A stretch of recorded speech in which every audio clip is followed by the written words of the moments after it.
my name is Adam Pacitti, covering for Jack the Jobber, who is of course at the zoo, doing something naughty on a bus, trimming his little goatee, or maybe it's already his bedtime because he's 5 years old, don't you know. So I'm covering the news today, and boy do we have some big stories for you. We've got The Rock teasing a WWE return, details on a possible new WWE pay-per-view, an injury update on Hiromu Takahashi, and even some news on the missing Universal Champion Brock Lesnar. Let's do this. Kicking things off with that Rock news, speaking to WWE.com's Kathy Kelly, The Rock said that he couldn't wait to get back in a WWE ring, saying it's a question that never goes away. Obviously, The Rock has a lot on his plate right now. With the release of Skyscraper, you've got the impending release of Fighting With My Family, the Paige biopic, you've got Jumanji 2 in pre-production, Black Adam in pre-production, but we have seen before that Dwayne is able to squeeze in WWE shows around his other commitments. Should he make a return to the squared circle, it will be the first time we've seen The Rock on WWE programming in 2 years. As far as wrestling a match goes,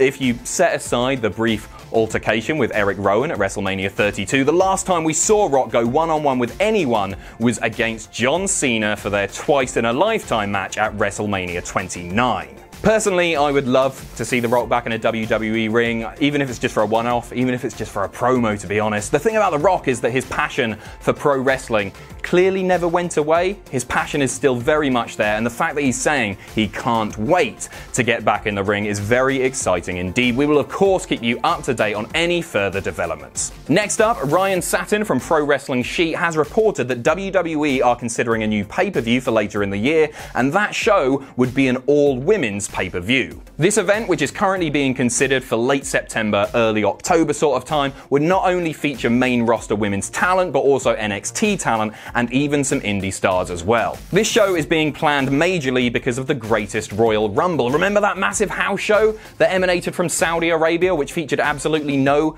women on the card at all?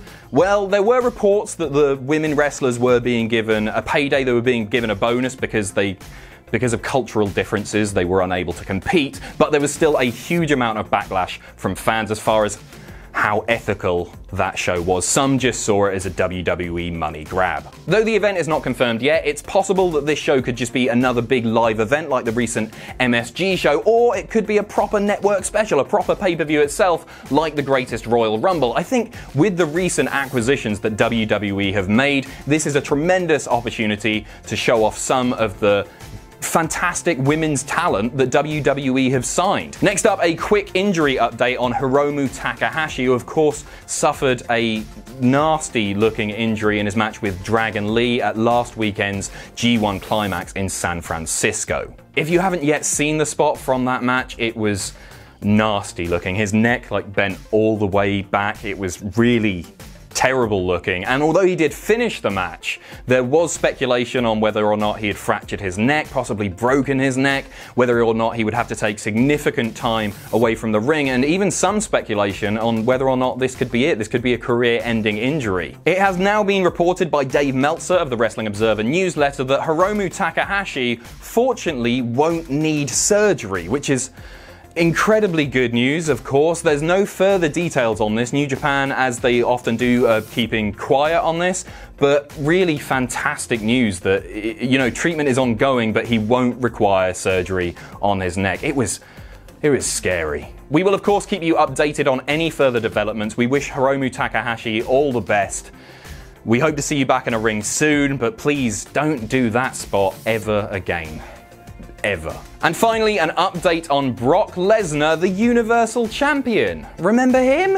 He's the massive big bloke with the sword tattoo on his chest. Well, you may have noticed that his name hasn't been mentioned on WWE programming. There is a good reason for that. In fact, that directive has come from Vince McMahon himself. At the production meeting before Raw, Vince McMahon told everyone on the show that they are to focus completely on building to Extreme Rules, of course, a show which Lesnar isn't on, so his name wasn't to be mentioned at all. Obviously, Lesnar recently turned up in UFC, calling out UFC heavyweight champion Daniel Cormier, and the current thinking, the current strategy from WWE is to position Brock Lesnar as this part-timer, this guy who doesn't care.